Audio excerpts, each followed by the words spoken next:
बहुत ही उसके साथ इन बच्चों को मुबारकबाद भी देता हूं।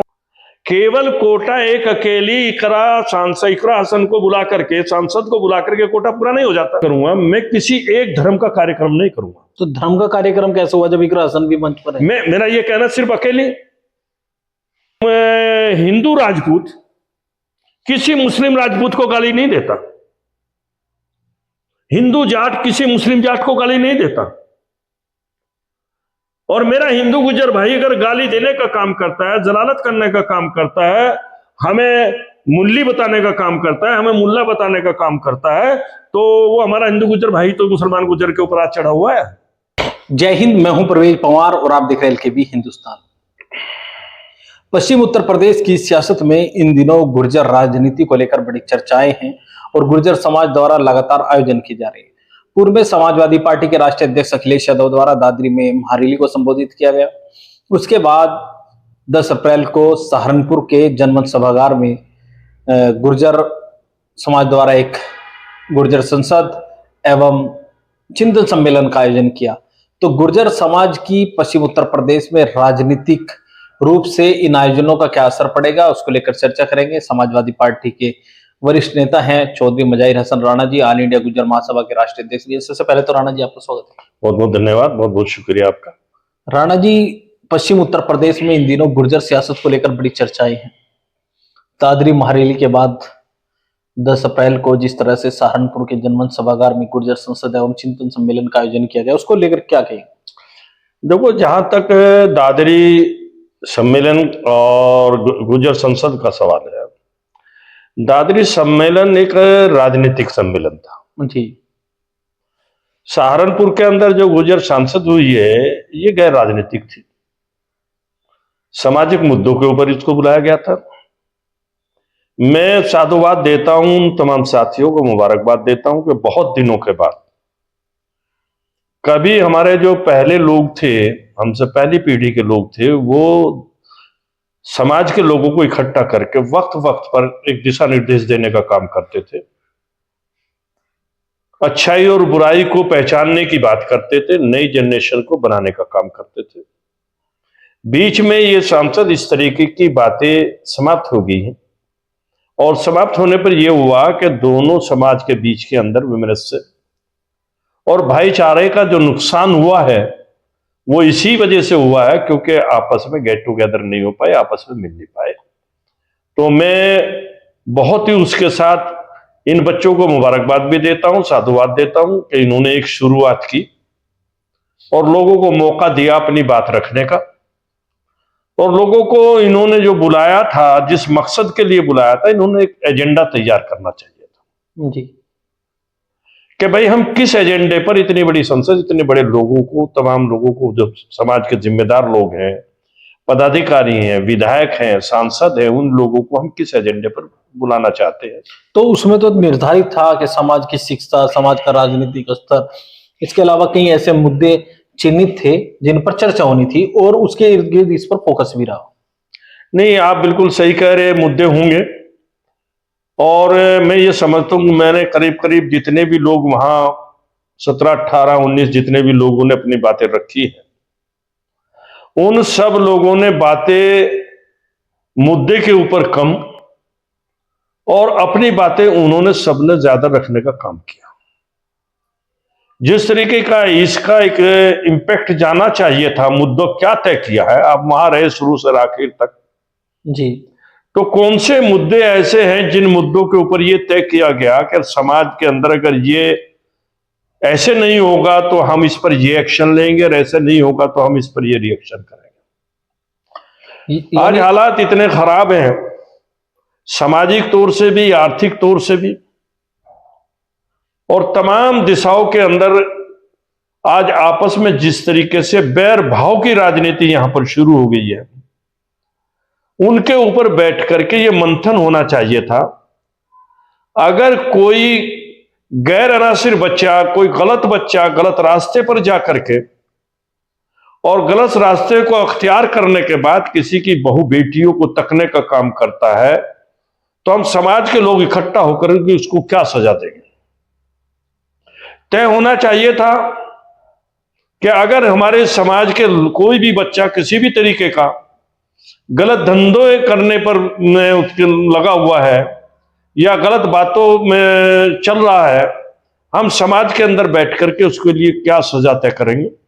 सारी चीजें कोर्ट नहीं तय करता, कुछ चीजें ऐसी होती हैं जो हमें बैठ करके तय करनी चाहिए। हमें तय करना चाहिए था इसके अंदर कि अगर कोई व्यक्ति या कोई नौजवान किसी एक दूसरे के प्रति कुवचन बोलता है, हेट स्पीच देता है, गालियां देने का काम करता है, बदतमीजी करता है, तो हम समाज के लोग इकट्ठा होकर के उसके लिए क्या सजा तय करें और उसको कैसे रोका जाए। क्या हम उसका बाइकाट करेंगे या उसको समाज में बैठ करके नसीहत करके उसको सही रास्ते पर लाने का काम करेंगे। तो मेरा कहना है ये प्रस्ताव पास होने चाहिए थे। ये कमियां आपको लगता है रही? ये कमियां इसके अंदर रही हैं। जिन बच्चों ने भी ये प्रोग्राम रखा है, जिन नौजवानों ने भी ये प्रोग्राम रखा है, उनकी मंशा रही होगी, लेकिन जो इस प्रोग्राम के अंदर लोग आए हैं उन्होंने बाद में इसके ऊपर कोई ध्यान नहीं दिया। अगर इसके ऊपर ध्यान देते और 20 मिनट का एक इस तरीके का भी सेशन चला लेते कि हमने ये हमारे प्रस्ताव है, इन प्रस्ताव पर हाथ उठवा करके उनकी सहमति असहमति का काम करते, तो मैं समझता हूं कि इसमें और ज्यादा 4 चांद लग जाते इसे। अब आपके द्वारा भी एक कहा गया था कि ईद बाद एक मीटिंग मुस्लिम गुर्जर समाज के लोग भी करेंगे, क्या उसको लेकर भी कुछ तैयारी? ऐसा है, तैयारी का यह है कि हमने 19 तारीख को, आने वाली 19 अप्रैल को जी, हमने अपने संगठन के ऑल इंडिया गुर्जर महासभा की जनपद प्रबंध समिति की कार्य समिति की बैठक बुलाई है और उसमें बैठ करके हम कुछ मुद्दे तय करेंगे और उसे मुद्दे पूरे समाज के लिए होंगे, वो धर्मों से ऊपर उठ करके होंगे वो मुद्दे, और उन मुद्दों को लेकर के फिर हम पूरे समाज के अंदर जाने का काम करेंगे। समाज के अंदर जाने का काम करेंगे, समाज को बुलाने का काम करेंगे? हम समाज के अंदर भी जाने का काम करेंगे और समाज को बुलाने का भी काम करेंगे। पहले हम अपने मुद्दों को समाज तक भेज तो दे। क्या मुद्दे मानते हैं? हमारे मुद्दे देखो, सबसे पहली बात यह है कि हम जो इस 19 तारीख की मीटिंग के अंदर अपने मुद्दों को जो हमने रखा, हमारा एक एजेंडा है, उस एजेंडे में हमने ये रखा है कि अगर कोई व्यक्ति, कोई नौजवान गलत रास्ते पर चल करके किसी भी समाज की बहू बेटियों की तरफ उंगली उठाने का काम करेगा, आंखें तरेरने का काम करेगा या उसके सम्मान से, उसकी इज्जत से खिलवाड़ करने का काम करेगा, तो हम उस पर चर्चा करेंगे कि उसके लिए हम क्या सजा तय करें। हमारा सबसे पहला मुद्दा यह होगा। दूसरा मुद्दा हमारा यह होगा कि हम अपने बच्चों को शिक्षित करें और रोजगार की तरफ कैसे भेजने का काम करें, क्योंकि सरकारी नौकरियां आज की इस सरकार में संभव नहीं है। तो इसलिए हम शिक्षित करेंगे अपने नौजवानों को कि हमारे नौजवान पढ़ लिख करके स्कूलों के अंदर जाकर शिक्षित होकर के वो किस तरफ जाना चाहते हैं हाई स्कूल के बाद, हम उनको गाइड करने का काम करेंगे। अगर वो टेक्निकल की तरफ जाना चाहते हैं तो उनको टेक्निकल की सुविधा उपलब्ध कराएंगे, मेडिकल में जाना चाहते हैं तो मेडिकल की सुविधा उपलब्ध कराने का काम करेंगे, या और कोई कारोबार करना चाहते हैं तो हम उन कारोबार को उनको शिक्षित करने का काम करेंगे। ये हम 19 तारीख में बैठ करके तय करने का काम करेंगे। एक दूसरा हम एक और चीज करेंगे 19 तारीख को कि अगर कोई व्यक्ति हमारे समाज का, किसी भी समाज के व्यक्ति के प्रति, किसी भी समाज के किसी व्यक्ति के मान और सम्मान को ठेस पहुंचाने का काम करेगा, तो हम उसके लिए एक सजा का प्राविधान करेंगे कि हम उसको कैसे सजा दे सकते हैं कि जिससे वो उन कामों से रुक जाए, उधर उनका दिमाग भी ना जाए। अभी ये जो सम्मेलन हुआ है, इस सम्मेलन के अंदर ही मैं अभी आपका जो इंटरव्यू है, उस इंटरव्यू में देखिए जो लोगों ने अपनी अपनी राय देने का काम किया है, उसमें भी 2-3 लोगों ने बड़ी बदतमीजी भरी बातें की है माननीय सांसद के प्रति। और सम्मेलन हुआ है तो सम्मेलन में तय होना चाहिए था ऐसे लोगों के लिए कि अगर कोई अभद्र टिप्पणी करने का काम करेगा तो हम सम्मेलन में आए हुए लोग या हमारे समाज के लोग उसके ऊपर क्या एक्शन लेंगे, उसके घरों पे जाएंगे, वहां पंचायत करेंगे, वहां बैठेंगे, उसके माँ बाप को सब पूछेंगे, उसको रोकने का काम करेंगे। ऐसा कुछ नहीं हो रहा है। तो हम ये तय करेंगे 19 तारीख को कि अगर हमारे समाज का कोई व्यक्ति किसी भी समाज के किसी व्यक्ति का चीरहरण करने का काम करेगा, बहन बेटियों की चीरहरण करने का काम करेगा, तो हम उस पर सख्त से सख्त एक्शन लेकर के उसको, उसके घर वालों को, उसके रिश्तेदारों को, उसके भाई बंधुओं को, उसके खानदान को इस बात के लिए शिक्षित करने का काम करेंगे कि यह हमारा काम नहीं है और हमें अपनी औलादों को इन सारी चीजों से रोकना चाहिए। राणा जी, आपने कहा आज जरूरत इस बात की है कि हम अपने बच्चों को मोरल एजुकेशन भी देने का काम करें, जहां हम किताबी ज्ञान देने का काम करते हैं। किताबी ज्ञान तो बहुत लोगों के पास है जी, किताबी ज्ञान तो बहुत लोगों के पास है। आज स्कूल भरे पड़े हैं, तमाम यूनिवर्सिटीज की डिग्री लिए हुए हैं, लेकिन मोरल एजुकेशन जो समाप्त हुई है, ये मोरल एजुकेशन अगर मिलती थी, हम लोगों को मिलती थी, तो ये हमारी खाप पंचायतों से मिलती थी। हम दोबारा से खाप पंचायतों को जिंदा करके अपने आप को और अपने समाज को और सर्व समाज के लिए एक ऐसा मॉडल तैयार करने का काम करेंगे जिससे लोगों के अंदर हीन भावना न होकर के लोगों के अंदर एक दूसरे के मान और सम्मान की भावनाएं पैदा हो। एक तीसरा काम और हम करेंगे इसमें कि जो हमारा समाज नशे की तरफ जा रहा है, हम देख रहे हैं कि कुछ जिम्मेदार लोग भी नशे के कारोबार में लिप्त होते जा रहे हैं दिन पर दिन। इसके लिए हम कोई लाइन ऑफ एक्शन तैयार करके हम उन गांवों को भी चिन्हित करने का काम करेंगे जिन गांवों के अंदर इस तरीके की बातें हो रही हैं।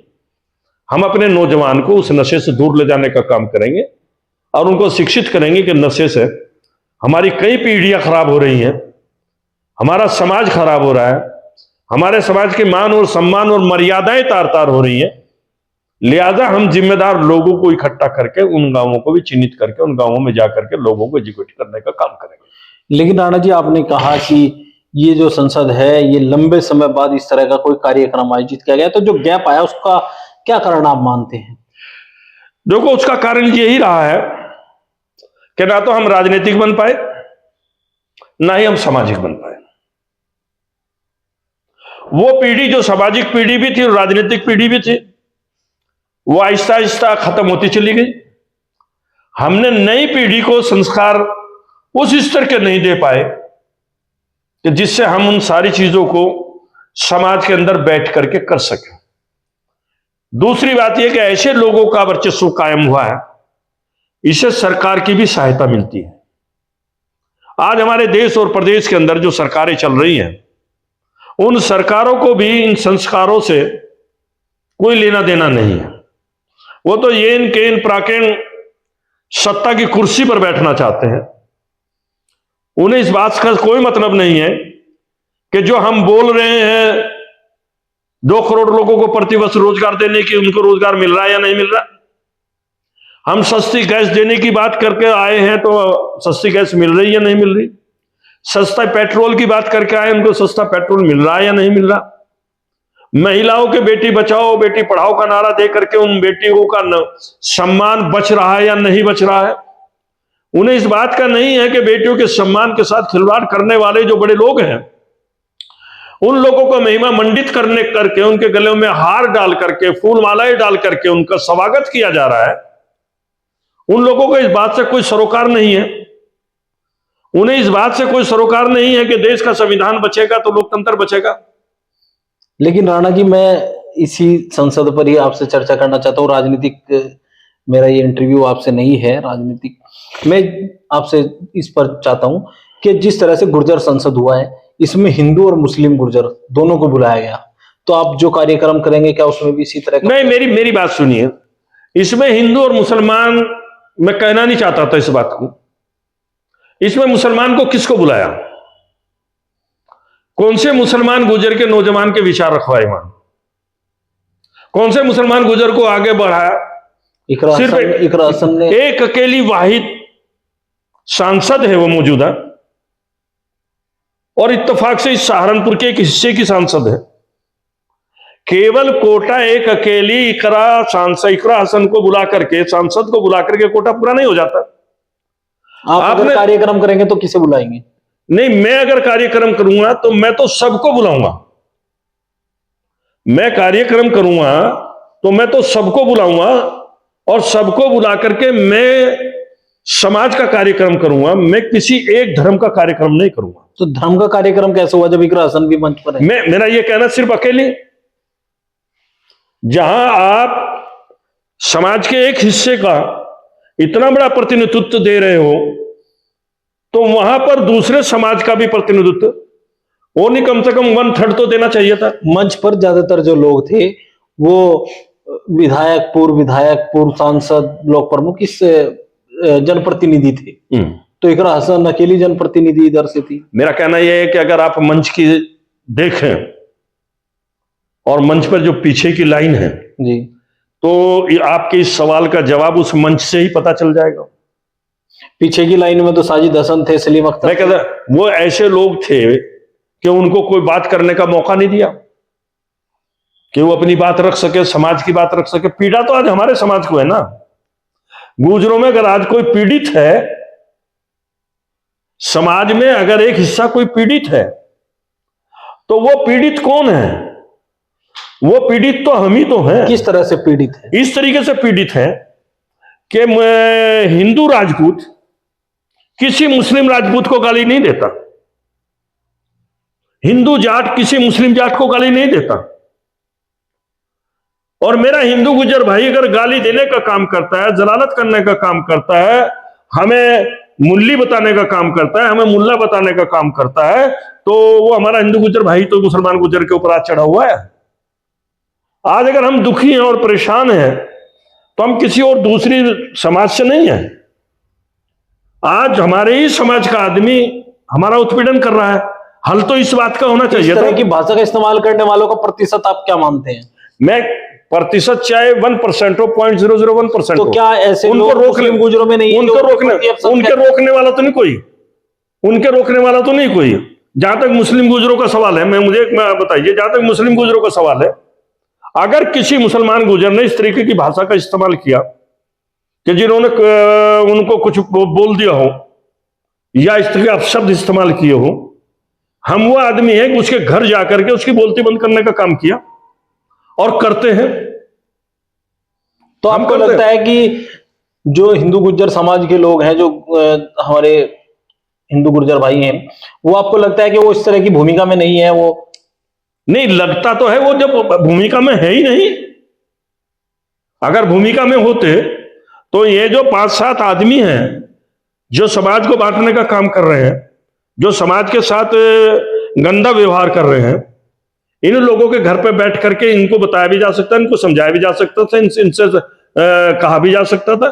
सामाजिक तौर से उनको क्या आप उनके लिए तय करना चाहते हैं, ये भी तय होना चाहिए था। कई बुद्धिजीवी हिंदू गुर्जर लोगों का इंटरव्यू कर चुका हूँ, ये सवाल मुझे मालूम है, उनसे भी किया, तो उन्होंने कहा कि सोशल मीडिया और फेसबुक एक ऐसा प्लेटफॉर्म है कि कोई भी कुछ भी लिख सकता है। ठीक बात है। उसका सामाजिक स्तर क्या है, उसका आर्थिक स्तर क्या है, उसका कोई मायने नहीं होता। सोशल मीडिया, फेसबुक एक ऐसा प्लेटफॉर्म है, कोई कुछ भी लिख सकता है। लेकिन उससे नफरत बढ़ रही है।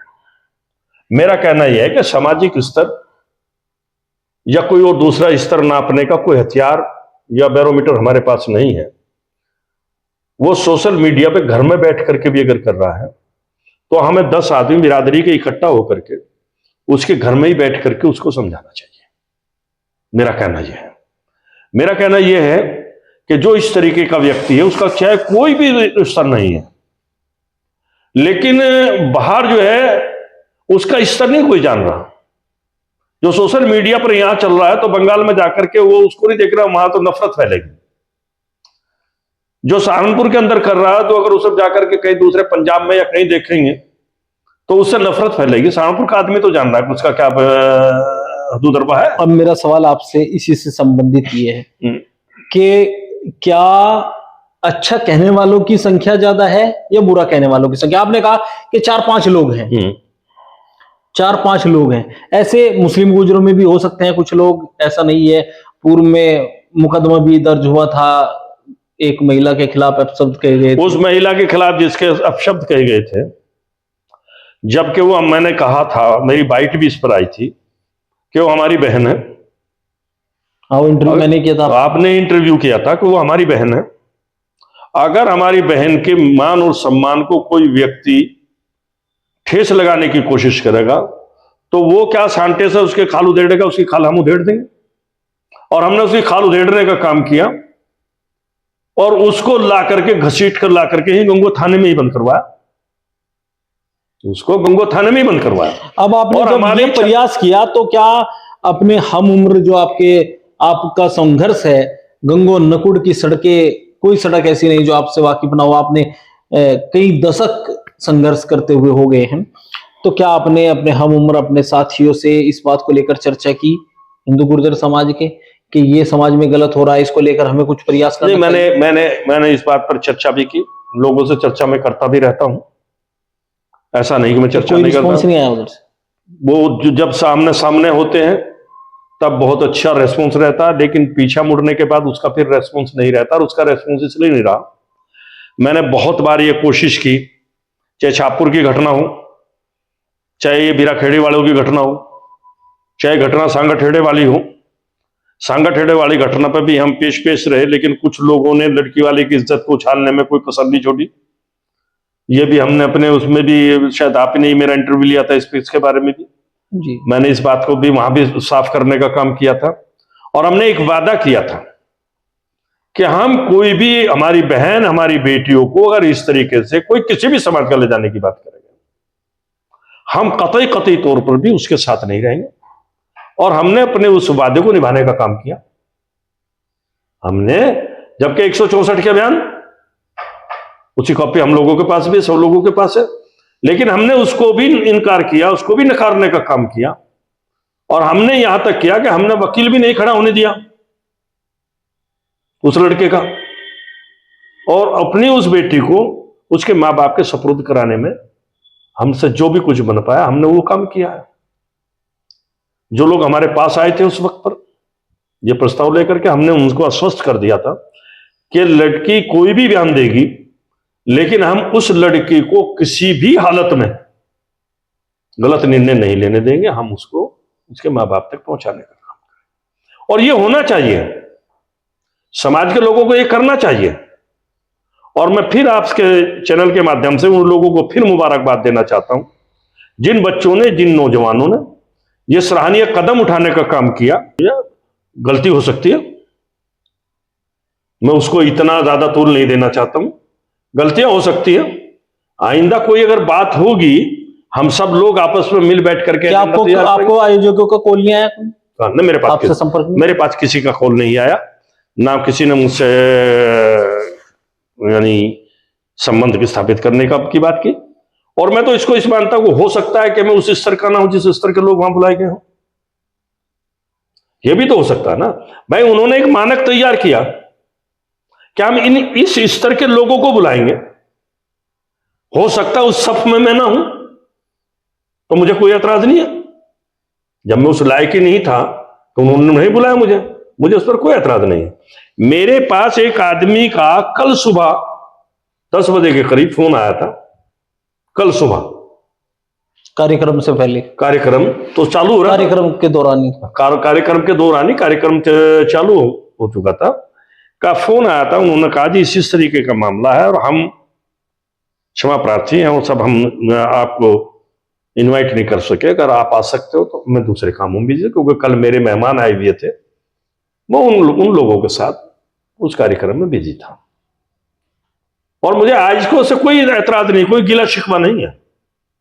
मैं तो फिर उनको बार बार ये बात कहता हूं कि जो कमियां, जो गलतियां रही हैं, लेकिन कोई भी प्रोग्राम करो तो उससे कोई ठोस निर्णय लेकर के ही हाथ उठवाओ लोगों के, कि आप इस पर कितना चलोगे, कितना इस पर लेकर के चलोगे। जिन्होंने आपको फोन किया कार्यक्रम समाप्त होने के बाद, आपने उनको फोन करके बधाई दी, कहा कि आपने ये प्रयास किया, ये सराहनीय है? नहीं, मेरे पास उनका कोई फोन नंबर भी नहीं है ऐसा जिस समय करता। मेरे पास जिस आदमी का फोन था, क्या वो आयोजक थे जिन्होंने आपके पास फोन किया? अभी ये मुझे पता नहीं आयोजक कौन कौन थे, मुझे इसकी भी जानकारी नहीं कि आयोजकों में उनका नाम था नहीं था, या वो पर्सनली मेरे संबंध के आधार पर उसने मुझे कॉल किया। तो ऑल इंडिया गुर्जर महासभा के राष्ट्रीय अध्यक्ष चौधरी मुजाहिर राणा जी से हमने चर्चा की। इस वीडियो में बस इतना ही। आगे के अपडेट के लिए बने रहिए LKB हिंदुस्तान के साथ। जय हिंद।